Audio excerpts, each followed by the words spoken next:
युधिष्ठिर की, सम्राट युधिष्ठिर की, सम्राट युधिष्ठिर की, सम्राट युधिष्ठिर की।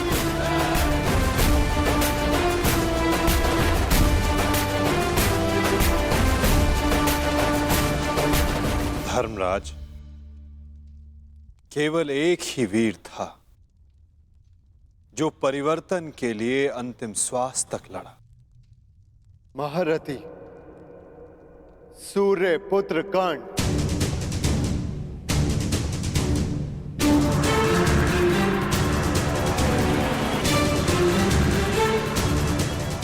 सदैव अपने ज्येष्ठ के परिवर्तन के स्वप्न का आदर और सम्मान करना धर्मराज।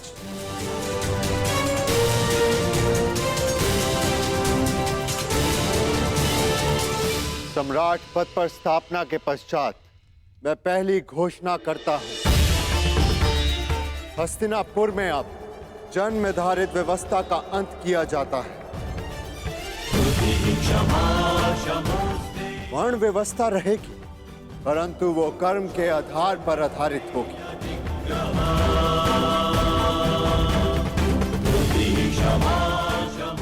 सूत हो या शूद्र हो, सबको शिक्षा का समान अधिकार दिया जाएगा और योग्यता के आधार पर काम, सम्मान और समानता का अधिकार सबको दिया जाएगा।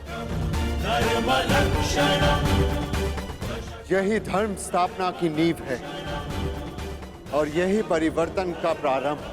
सम्राट युधिष्ठिर की, सम्राट युधिष्ठिर की, सम्राट युधिष्ठिर की, सम्राट युधिष्ठिर की। मुझे विश्वास है कि मेरे पश्चात परिवर्तन का अध्याय प्रारंभ होगा।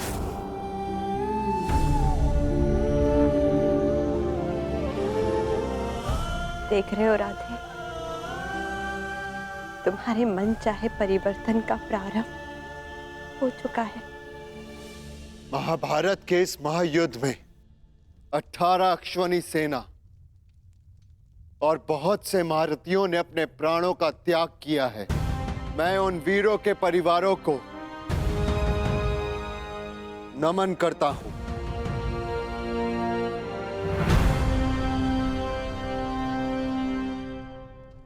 मैं सम्राट युधिष्ठिर ये आदेश देता हूं, युद्ध में सम्मिलित प्रत्येक सैनिक के परिवार को आर्थिक सहायता दी जाएगी। उनके बालकों को शिक्षा, उनके आश्रितों के लिए भरण पोषण की व्यवस्था अब सम्राट का उत्तरदायित्व है। सम्राट युधिष्ठिर की, सम्राट युधिष्ठिर की, सम्राट युधिष्ठिर की, सम्राट युधिष्ठिर की। और भ्राता कर्ण, मुझे विश्वास है कि मैं संसार में सदा राधे कर्ण के नाम से ही जाना चाहूंगा। राधे कर्ण के द्वारा सुझाए गए प्रतिरूप के आधार पर राज्य में समानता की एक नई व्यवस्था विकसित की जाएगी।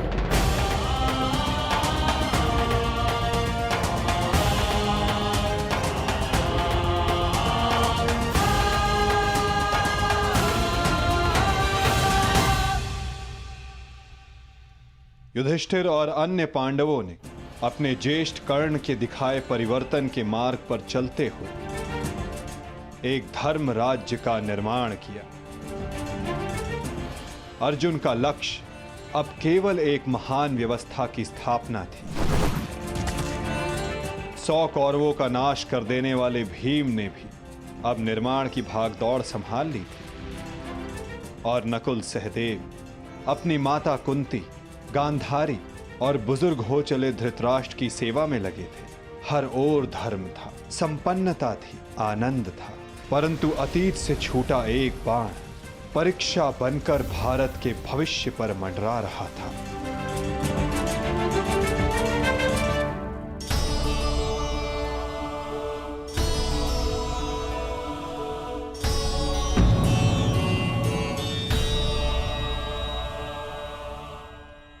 आप सबसे ज्येष्ठ हैं भ्राताश्री। इस स्थान पर आपका अधिकार है, परंतु फिर भी आप ये स्थान रिक्त क्यों रखते हैं?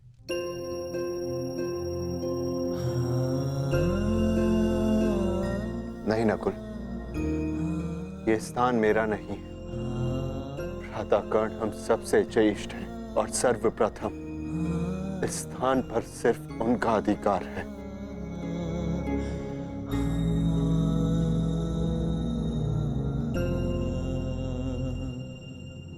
साम्राज्ञी, क्या हुआ दासी? इतनी व्यग्र क्यों हो? युवरानी उत्तरा को प्रसव पीड़ा होना आरंभ हो चुका है।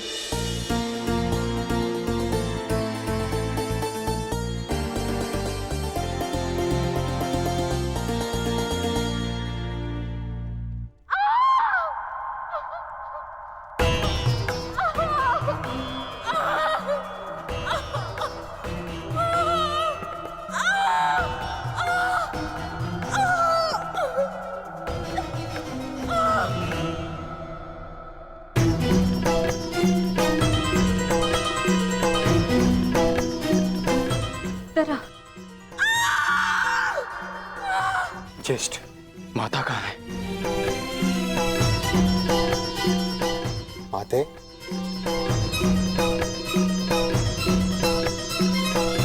माता, माता वो उत्तरा। हम भीतर जाकर देखते हैं।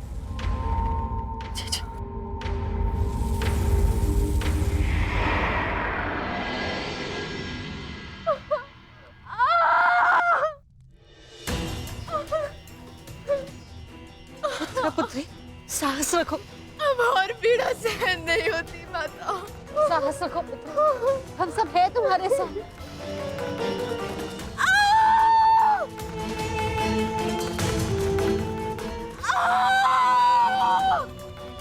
माता, प्रसव पीड़ा तो सबको होती है, परंतु उत्तरा के लक्षण गंभीर हैं।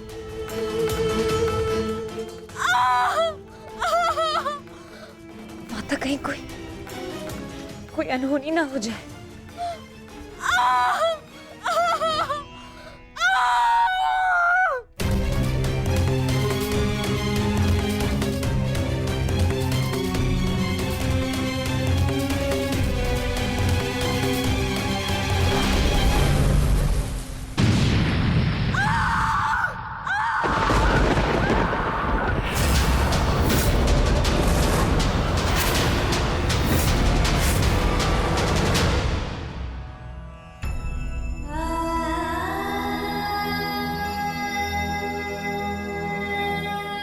ये क्या अनर्थ हो गया? अब हम क्या उत्तर देंगे उत्तरा को? उत्तरा,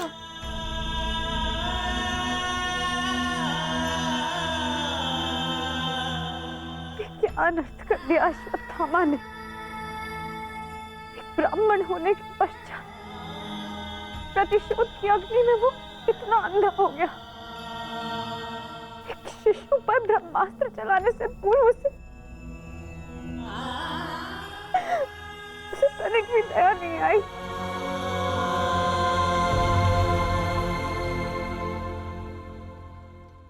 क्षमा कीजिए महाराज, किंतु हम शिशु नहीं बचा सके।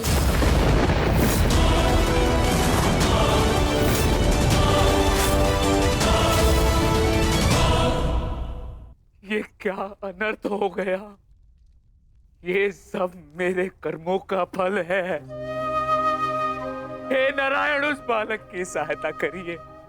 इसमें उस बालक का कोई दोष नहीं है। हे नारायण, सहायता करिए। माता,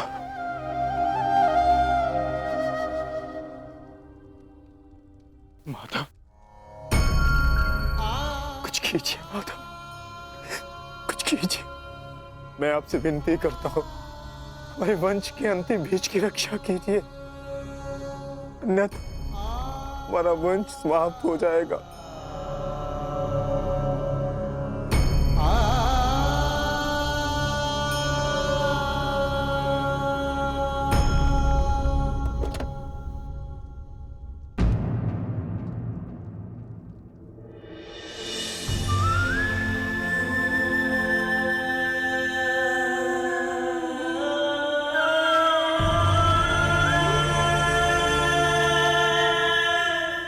ब्रह्मास्त्र विफल नहीं जा सकता याज्ञसेनी। ब्रह्मास्त्र का संधान हुआ है तो उसका परिणाम निकलना भी निश्चित है।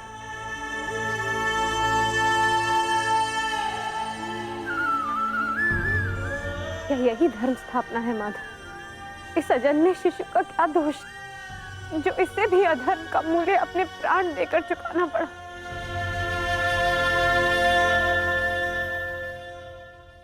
एक पापी के पाप का फल निरीह उत्तरा क्यों भुगतेगी?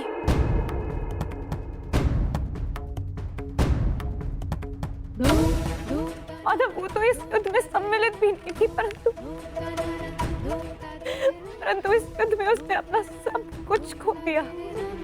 अपने पिता, अपना भाई, अपना पति और अब अपना पुत्र।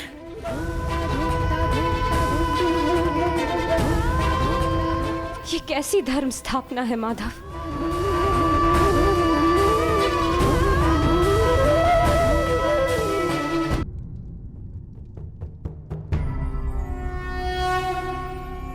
यदा यदा हि धर्मस्य ग्लानिर्भवति। यदि मैंने अपने माता पिता का आजीवन सम्मान किया, यदि मैंने अपने गुरु की गुरु दक्षिण संपूर्ण मन से दी, यदि मेरे जीवन का हर कार्य का उद्देश्य शुभ रहा है,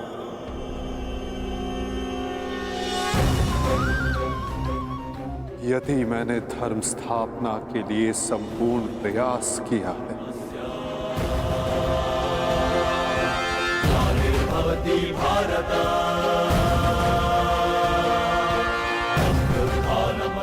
तो ये बालक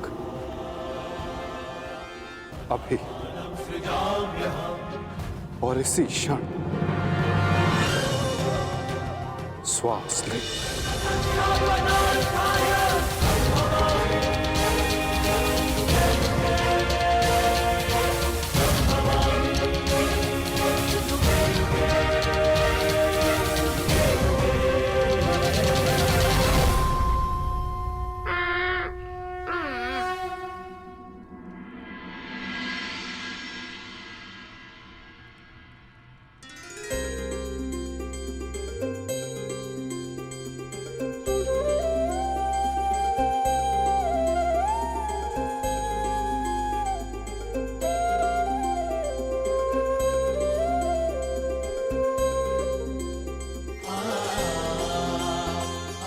अपने जीवन की सबसे कठिन परीक्षा में सफल हुआ है ये बालक। ब्रह्मास्त्र की कठिन परीक्षा में खरा उतरा है ये बालक, जो धर्म स्थापना का मुख बनेगा।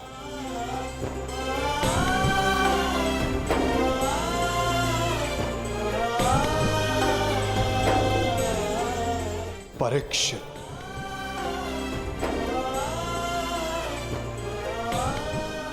हाँ याज्ञसेनी, इस बालक का नाम परीक्षित होगा। विशाली! विशाली!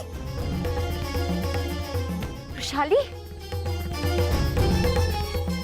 विशाली, पुत्र विशाली।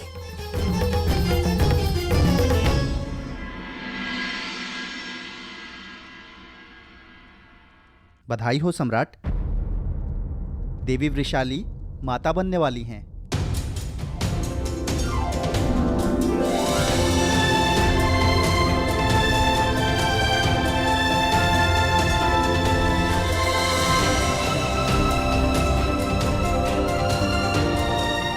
प्रभु को कोटि कोटि धन्यवाद।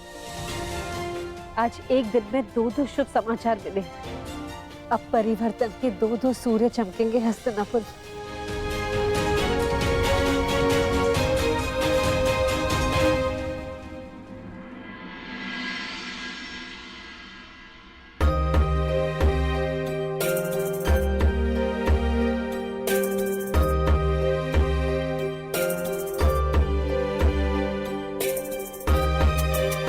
परिवर्तन का नया युग प्रारंभ हुआ है वृषाली। प्रसन्न हो जा कि सूर्य पुत्र को तर्पण देने वाला इस संसार में आने वाला है।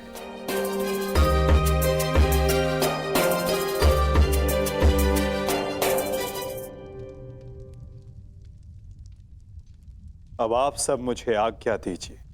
नहीं माधव, इतनी शीघ्रता की क्या बात है? परीक्षित के 6वें संस्कार तक रुक जाइए। द्वारका प्रस्थान करने का समय आ गया है पार्थ। क्या हुआ माधव, सब ठीक तो है ना? नए परिवर्तन का प्रारंभ हुआ है पार्थ, और परिवर्तन और नाश दोनों एक दूसरे से जुड़े होते हैं, और किसी के अंत का प्रारंभ होना अभी शेष है।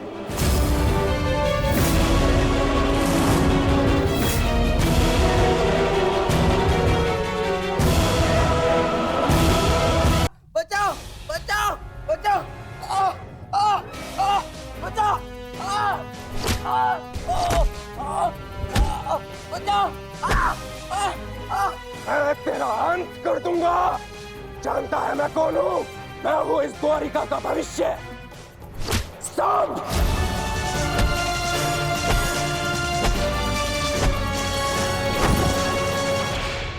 ये क्या दशा बना रखी है सांब? दिन प्रतिदिन तुम्हारा व्यवहार अशुभनीय होता जा रहा है। संभालो स्वयं को। आओ श्री, मुझे समझाने से पूर्व अपने छलिया भ्राता को समझाइए, जिसने बिना अस्त्र शस्त्र उठाए मेरे ससुर के कुल का नाश कर दिया। क्या वो शोभनीय था? अपने पिता के लिए ऐसा भाव पाप है। पाप तो आपके भ्राता ने किया है, मैं तो केवल मदिरा पान कर रहा हूं। संभालो अपने आप को। एक योद्धा को यह सब शोभा नहीं देता। कैसा योद्धा ताजश्री, जिसके हाथ से तलवार छीन ली गई हो, जो अपने मित्र विश्वसेन की सहायता करने का वचन पूरा ना कर सका हो, उस मनुष्य को आप योद्धा कहते हैं? जब युद्ध करने का समय था तो युद्ध नहीं करने दिया। अब इस अपमान को गले से निकलने के लिए इस मदिरा के अतिरिक्त मेरे पास और कोई सहारा नहीं है। मुझे विश्वास नहीं होता कि तुम कृष्ण पुत्र हो। नहीं हूं मैं, नहीं उस छलिया का पुत्र। वो केवल मेरे लिए एक छलिया है, केवल एक छलिया। सांब!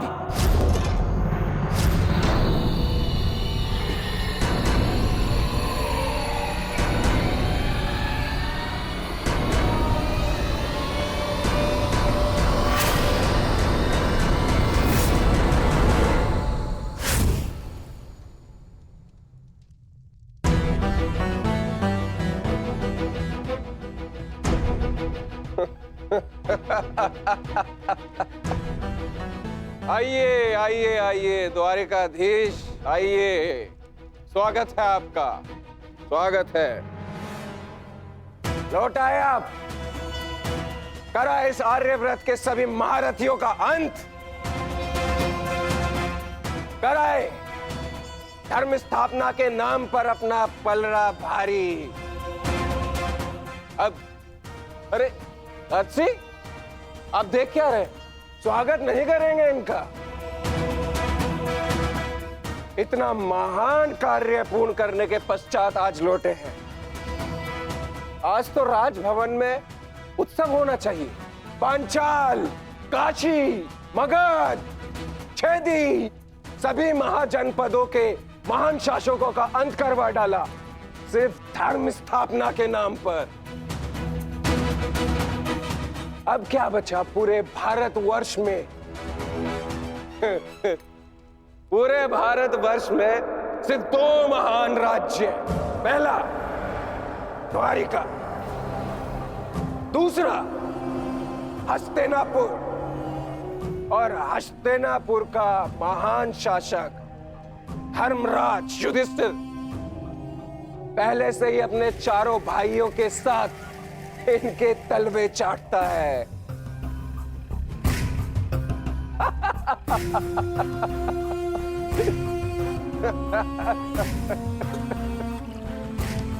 बधाई हो, बधाई हो वासुदेव, बधाई हो। आप अपने उद्देश्य में सफल हुए, जीत गया द्वारिका महाभारत। परंतु आपने भी मूल्य कुछ कम नहीं चुकाया। हमारी 7 औक्षणी सेना का अंत करवा दिया। क्या मिला आपको हमारे वीर सैनिकों का अंत करवा कर? क्यों किया आपने?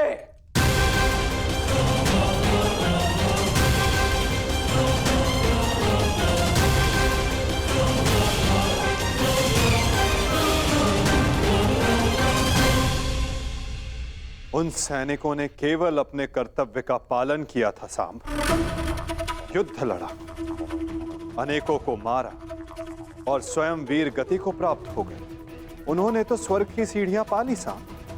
परंतु तुमने अपने साथ क्या किया है पुत्र? तुमने तो स्वयं के जीवन को ही नर्क बना डाला है। तुमने वचन दिया था ना दुर्योधन और लक्ष्मण को कि महाभारत के युद्ध में तुम नारायणी सेना का नेतृत्व करोगे। तो क्यों नहीं बचाया अपनी सेना को? क्यों छोड़ आए अपने मित्र को अकेला युद्ध में? क्यों साथ नहीं दिया अपने मित्र का सांब, केवल अपने प्राण बचाने के लिए? यदि मैं अपने मित्र की सहायता नहीं कर सका तो केवल आपके कारण। आपने रोका था मुझे। मैंने तुम्हें रोका नहीं था सांब, केवल विकल्प दिए थे। विकल्प? विकल्प यार में आपने मुझे भयभीत किया था। भयभीत नहीं किया था सांब, मैंने केवल तुम्हें यदुवंशी के नियम स्मरण करवाए थे कि यदि नारायणी सेना परास्त होती तो उसके साथ नारायणी सेना का सेनापति अपनी उपाधि खो देता है। विकल्प मैंने अर्जुन और दुर्योधन को भी दिए थे। दुर्योधन ने युद्ध करना चुना और अर्जुन ने धर्म स्थापना। और तुमने युद्ध में भाग ना लेना चुना सांब।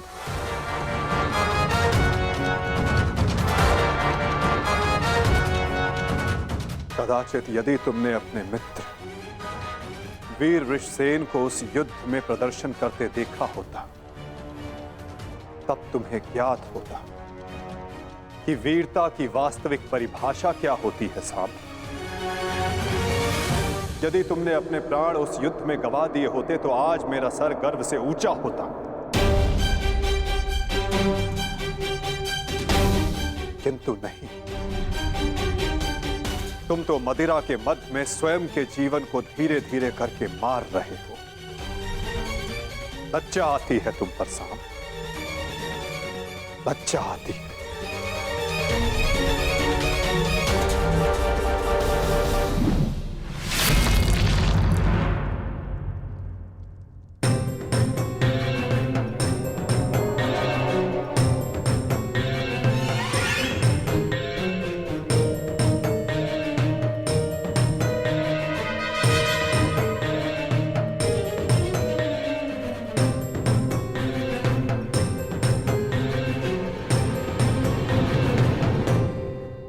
प्रणिपात पिताश्री।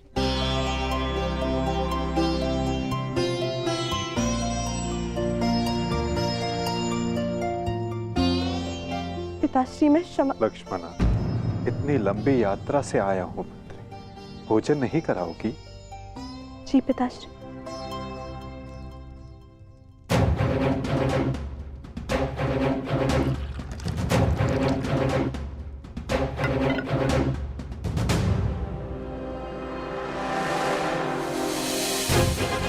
तुमने वचन दिया था ना दुर्योधन और लक्ष्मण को कि महाभारत के युद्ध में तुम नारायणी सेना का नेतृत्व करोगे। क्यों छोड़ आए अपने मित्र को अकेला युद्ध में? क्यों साथ नहीं दिया अपने मित्र का साम? केवल अपने प्राण बचाने के लिए? यदि तुमने अपने प्राण उस युद्ध में गवा दिए होते तो आज मेरा सर गर्व से ऊंचा होता। लज्जा आती है तुम पर साम, लज्जा आती है। अपने क्रोध को शांत करो साम। कैसे करूं मैं खुद को शांत?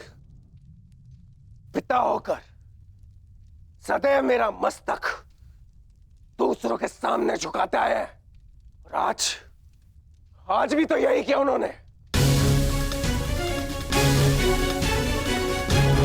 लाओ मुझे दो मित्र।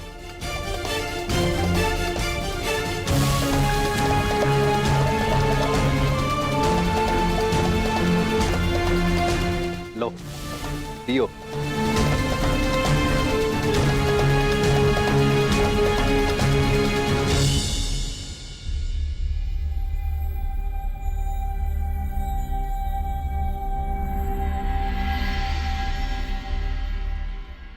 भोजन आराम कीजिए पिताश्री।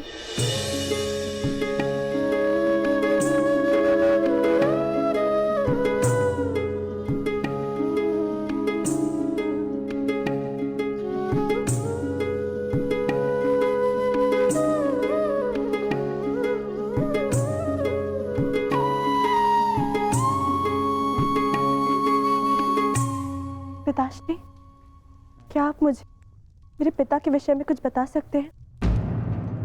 युद्ध में क्या हुआ था?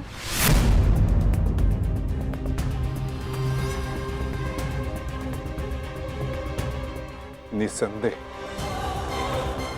तुम्हारे पिता एक वीर और कुशल योद्धा थे पुत्र, और उन्होंने युद्ध में अलौकिक साहस दिखाया। निश्चित रूप से तुम्हारे पिता से बड़ा गदाधारी इस संसार में और कोई नहीं था पुत्री।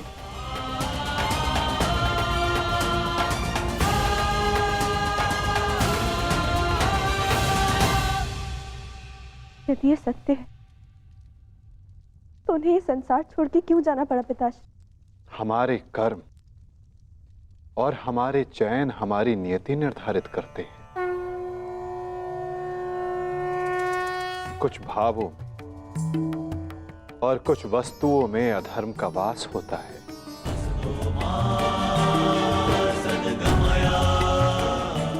जैसे कि जुआ और मदिरा, ये व्यसन पहले लुभाते हैं और बाद में हमारे ही नाश का कारण बन जाते हैं पुत्री।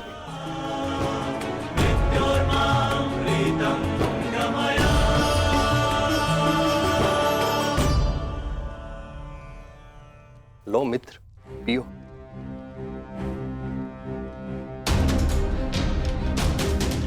मैं जानता हूं कि तुम बहुत दुखी हो, किंतु चिंता मत करो, तुम्हारे मनोरंजन का प्रबंध कर दिया है मैंने। कैसा मनोरंजन?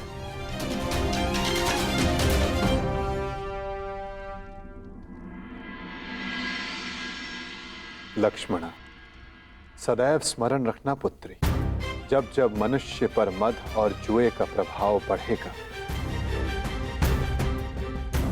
तब तब वो अपने पग अपने पतन की ओर बढ़ाएगा। संभल कर मित्र, आज का विनोद तुम्हारे मन की सारी कड़वाहट बाहर कर ले जाएगा। एक मद्दांध व्यक्ति सबसे पहले अपने बड़ों का आदर करना भूलता है,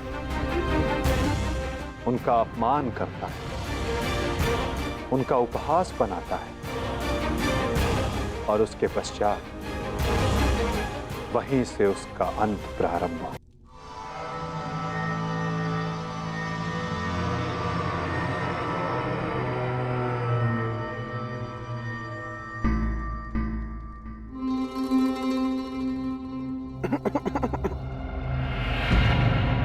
तो आप हैं महान ऋषि, सुना है महात्मा कि आप भविष्य बता सकते हैं।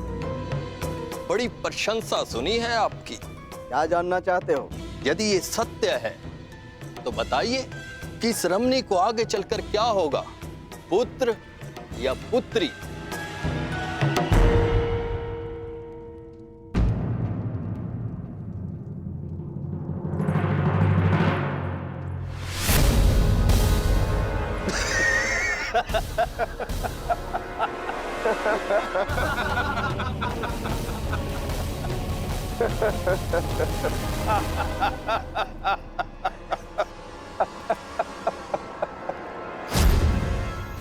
और समय बताना मत भूलिएगा महाराज। यदि आपकी भविष्यवाणी सत्य नहीं हुई तो आप अपनी बाकी की तपस्या हमारी बंदी गृह में पूर्ण करेंगे।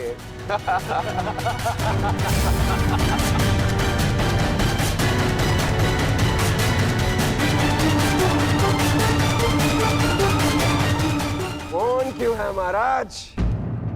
बताइए, मेरी कोख से क्या जन्म लेगा? मदिरा के मद ने तुम्हारे भीतर के मानव को सुला दिया है मूर्ख। अब तुम केवल उस मूसल की भांति हो जिसमें कोई भावना नहीं होती। वो किसी भी वस्तु पर पड़ता है तो उसे कुचल देता है। ये लीजिए पिताश्री, ये हलवा मैंने विशेष रूप से आपके लिए बनाया है।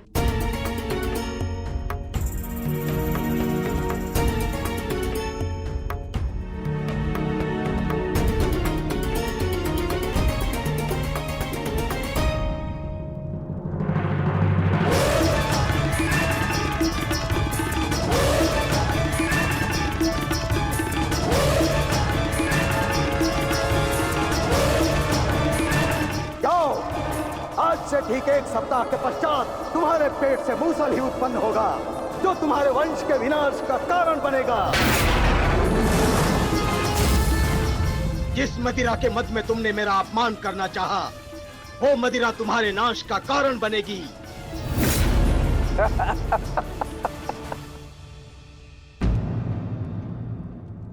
क्या हुआ पिताश्री? आप रुक क्यों गए? क्योंकि जिसे रुकना चाहिए था वो नहीं रुका। लगता है तुम्हें हमारे बंदी गृह के दर्शन करने की उत्सुकता कुछ अधिक है, इसलिए तुमने हमारा अपमान करने का दुस्साहस किया। पहले वासुदेव और अभी तुम। मैं तुम्हें जीवित नहीं छोड़ूंगा।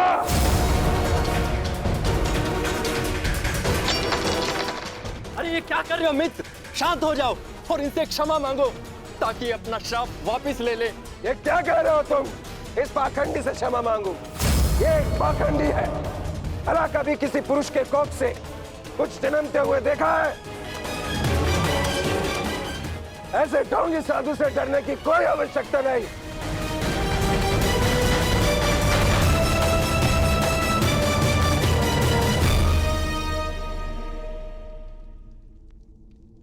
जो अब तक नहीं हुआ सांप वो अब होगा। साधुओं का श्राप व्यर्थ नहीं जाता।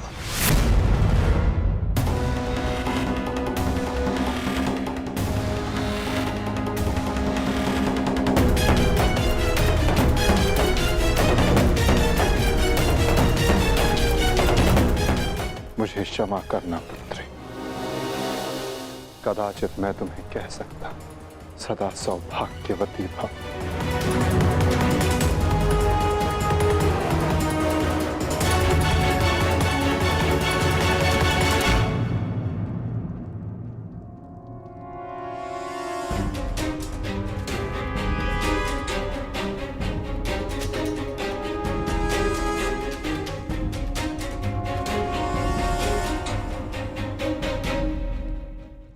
एक साधु का उपहास उड़ाना और उन पर प्रहार करने का प्रयास करना क्षमा के योग्य नहीं है सांब। आपने तो सृष्टि के सभी महारथियों और अनेकों सैनिकों का वध करवाया। क्या वो क्षमा के योग्य है?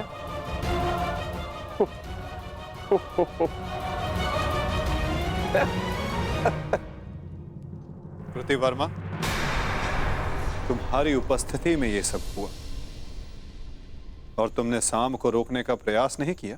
क्षमा चाहता हूं वासुदेव, हम तो केवल विनोद करना चाहते थे।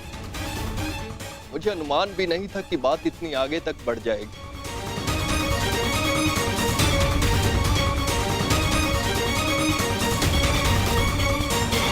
कितना समय? 7 दिन।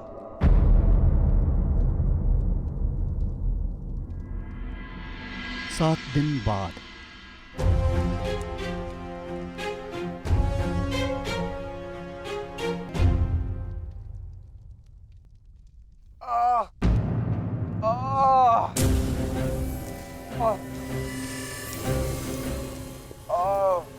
सहायता करो मित्र, मेरी सहायता करो। अत्यधिक पीड़ा हो रही है। कैसी पीड़ा हो रही है तुम्हें? लगता है उस साधु का श्राप मुझे लग गया है। आज 7वां दिन है और ये देखो मेरे पेट में अत्यधिक पीड़ा हो रही है। जाओ, आज से ठीक 1 सप्ताह के पश्चात तुम्हारे पेट से मूसल ही उत्पन्न होगा, जो तुम्हारे वंश के विनाश का कारण बनेगा।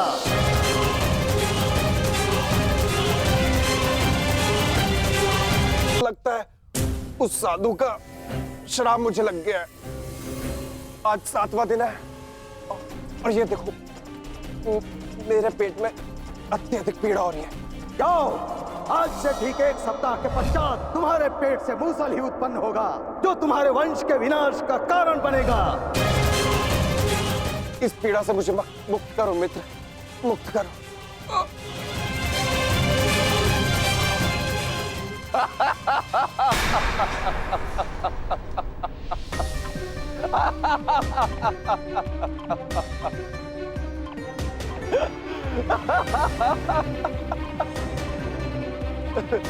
तुम कितने बड़े मूर्ख हो मित्र। कुछ नहीं हुआ है मुझे, सही हूं मैं। कहा था ना मैं, वो साधु एकदम पाखंडी है।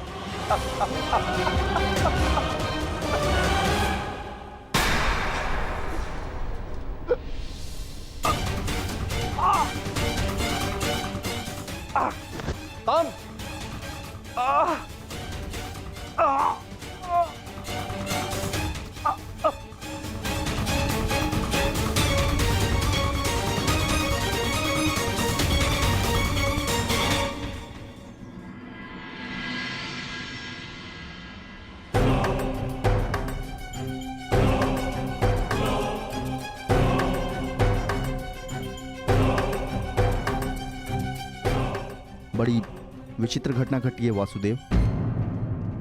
कुमार साम के शल्य चिकित्सा के पश्चात उनके पेट से ये मूसल निकला है।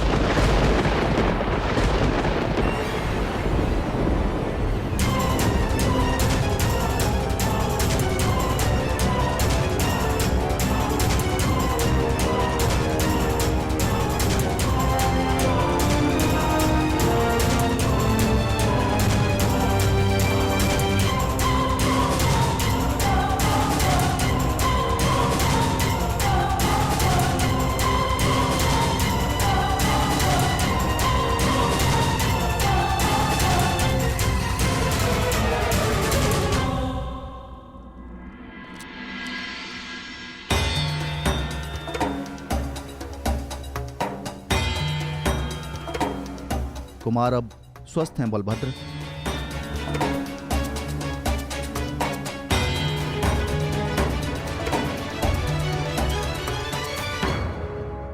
देख लिया, ये उस श्राप का नहीं, ये तुम्हारे अहंकार और तुम्हारे मदिरापान का फल है। ये श्राप तो केवल एक निमित्ता है। तुम्हारे कर्मों के कारण यदुवंश का नाश जन्म ले चुका है। यदि मदिरा के मद में तुमने एक महात्मा का अपमान ना किया होता तो आज तुम्हारी यह दशा ना होती।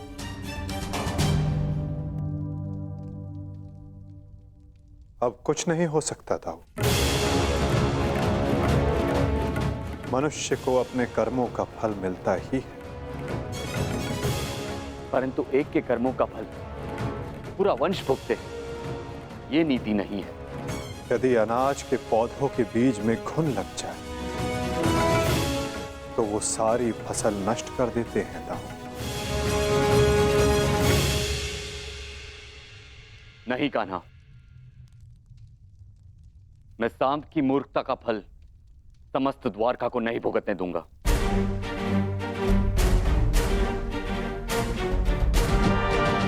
आप इस मूसल का क्या करेंगे दाऊ? श्राप था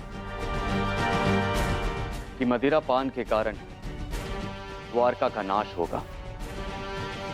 मैं आज ये घोषणा करता हूं कि समस्त द्वारका में किसी भी प्रकार का मद्य का उत्पादन, सेवन या बिक्री वर्जित है।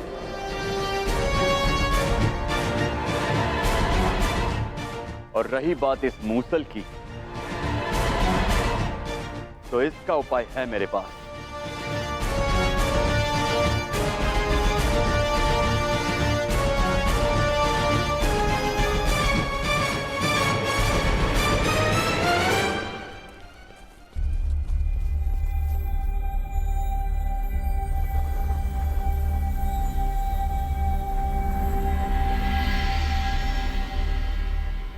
आपके आदेशानुसार मूसल की भस्म बना दी गई है बालभद्र।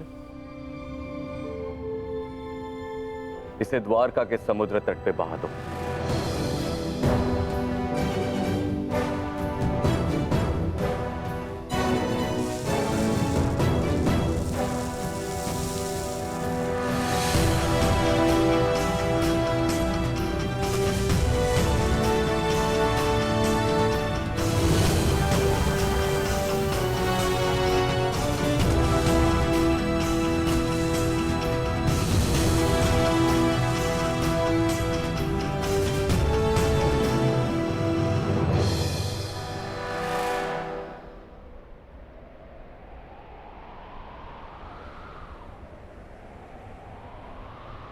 दाऊ, हमारे कर्म ही हमारी नियति निर्धारित करते हैं, केवल साम के कर्म ही नहीं। कुछ श्राप हैं। मैं तुम्हें श्राप देती हूँ कि जिस प्रकार तुमने मेरे कुल का अंत किया है, उसी प्रकार तुम्हारे कुल का अंत भी होगा। और कुछ पाप भी जो द्वारिका की नियति बनाएंगे। चक्रवात से घर के धराशायी होने का भय हमेशा रहता है कृष्णा। इसका अर्थ ये नहीं कि मनुष्य अपने घर की नींव सुदृढ़ ना करे।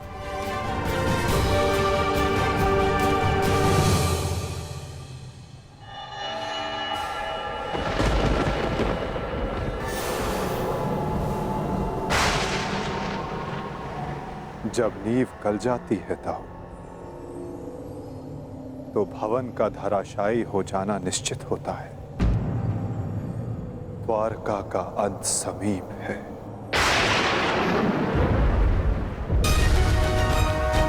नहीं कान्हा, मेरे रहते हुए ऐसा नहीं होगा।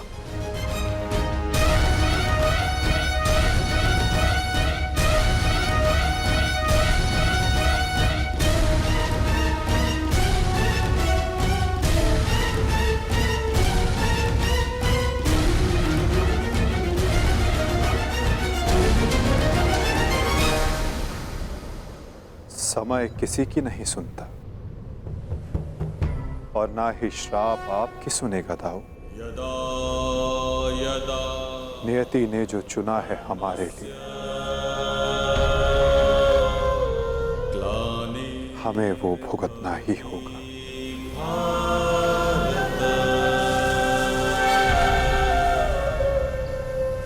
अभ्युत्थानम् अधर्मस्य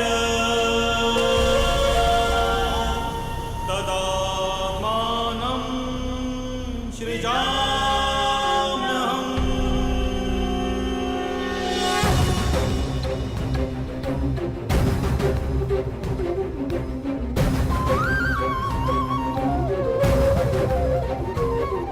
हर एक सरकंडे में एक आहुति छिपी है दाऊ। किसी की मृत्यु तो किसी की मुक्ति।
मेरा स्वप्न है कि हस्तिनापुर में एक गुरुकुल हो, जहां पर बालकों की भांति बालिकाएं भी युद्ध शिक्षा में पारंगत हों और अपनी सुरक्षा करना सीखें। अति उत्तम विचार है पुत्री।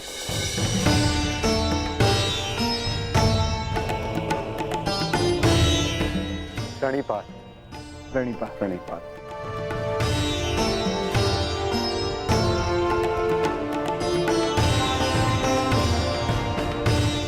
यदि प्रत्येक स्त्री अपनी सुरक्षा में समर्थ हो जाए तो कोई भी पुरुष उस पर अत्याचार नहीं कर पाएगा। यदि वो अबला से सबला बन जाए तो ना ही कोई चीरहरण होगा और ना ही कोई महाभारत होगी।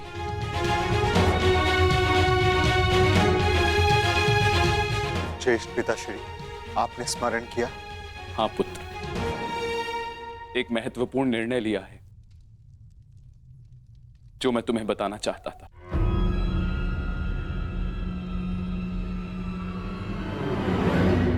गांधारी, जीवन का हर चरण देख लिया पुत्रों, परंतु अब वानप्रस्थ करके संन्यास ग्रहण करने का समय आ गया है।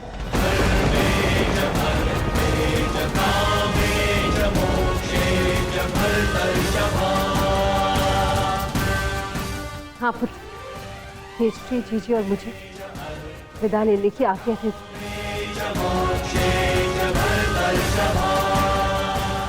प्रस्थान? किंतु अचानक ऐसे?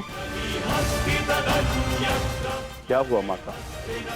कोई समस्या हुई है या हमसे कोई भूल हुई है जिससे आपको कष्ट पहुंचा है? नहीं पुत्रों, तुमने और द्रौपदी ने अपना कर्तव्य कुशलता से पूर्ण किया है और अब हमने निर्णय लिया है कि हम तीनों वानप्रस्थ के लिए प्रस्थान करें।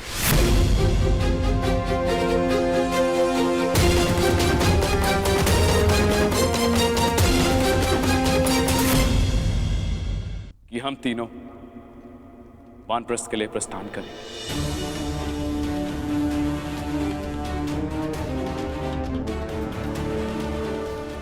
पुत्र का मोह आपको जाने भी नहीं देना चाहता और पुत्र का धर्म आपको रोक भी नहीं सकता। आप सबके तप संचय को रोकना भी पाप होगा।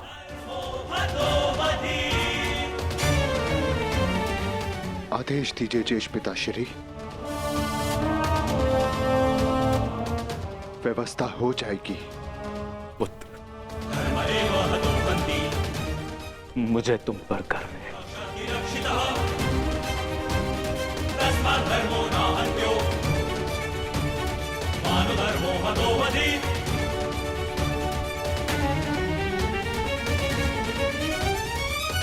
परंतु हम आपको ऐसे नहीं जाने दे सकते। आप सभी के साथ हमें भी एक उत्सव मनाने का सौभाग्य तो मिलना चाहिए ना। ठीक है, जैसा तुम सबको ठीक लगे पुत्रों। तो ठीक है, तो मैं इस उत्सव की तैयारियां प्रारंभ करती हूँ और सभी परिजनों को निमंत्रण भिजवाती हूँ। सर्वप्रथम माधव को।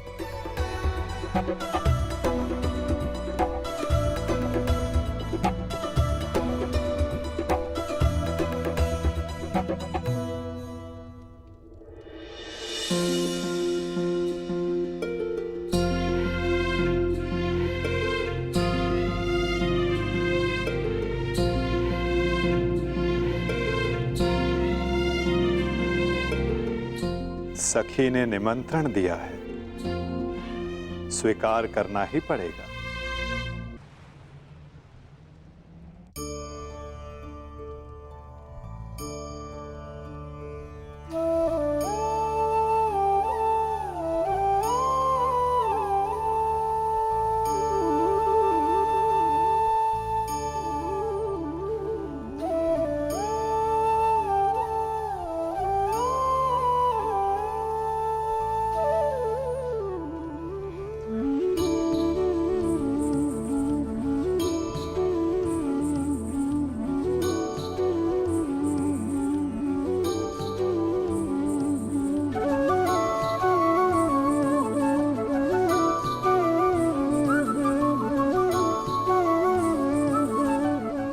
माधव, आप सदैव हम सबके साथ हमारे दुख में उपस्थित रहे, परंतु आज सुख के समय पर आपके आगमन ने हम सबके आनंद को दुगना कर दिया। मेरी सखी मुझे निमंत्रण दे और मैं न आऊं?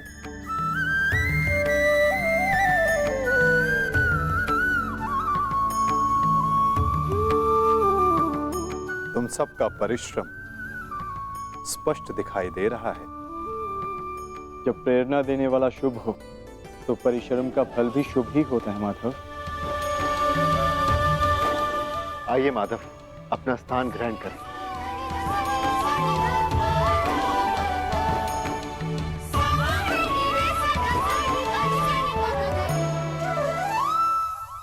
सांब के साथ जो हुआ, हमें उसका समाचार मिला माधव। हमें उसका खेद है। कुमार साम के शल्य चिकित्सा के पश्चात उनके पेट से ये मूसल निकला है। समय का चक्र और नियति को कोई नहीं रोक सकता धर्मराज। परंतु मुझे सदा खेद रहेगा।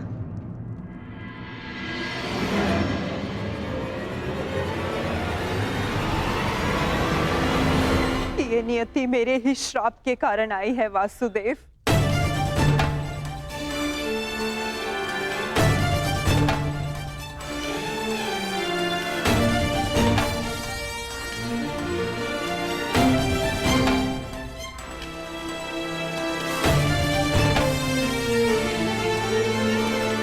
प्रणिपात राजमाता। संतोष मिला कि मेरी भूल के पश्चात भी आपका यहाँ आगमन हुआ वासुदेव। नहीं राजमाता, मैं आया क्योंकि मेरा यहाँ उपस्थित होना आवश्यक था। मुझे क्षमा कर दीजिए वासुदेव। बीते समय पर शोक मनाने से कोई लाभ नहीं। आनंदमय तो ये है कि हम सभी आने वाले नए भविष्य का स्वागत करें। कैसा भविष्य माधव? बधाई हो सम्राट, महारानी वृषाली ने पुत्र को जन्म दिया है।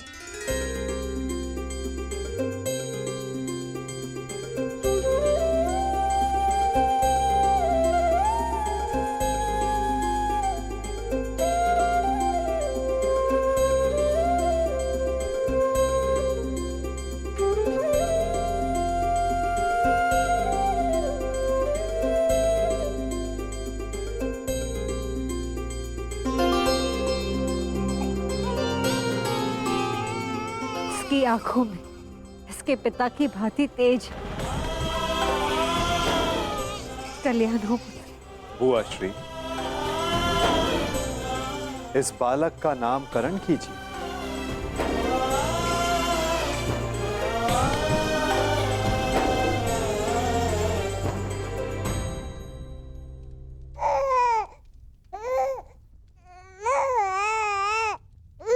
नहीं माधव, ये कार्य आपका है।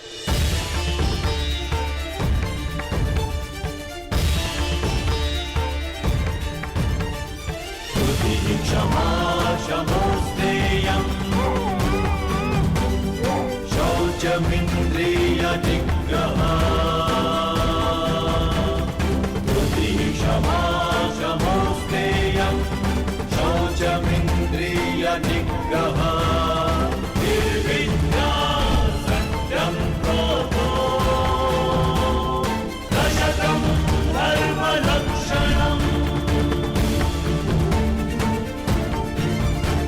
मित्र कर्ण के एक वीर पुत्र का नाम वृषसेन था और इस वीर बालक का नाम है राधे कर्ण पुत्र वृषकेतु। वृषकेतु, वृषकेतु, वृषकेतु।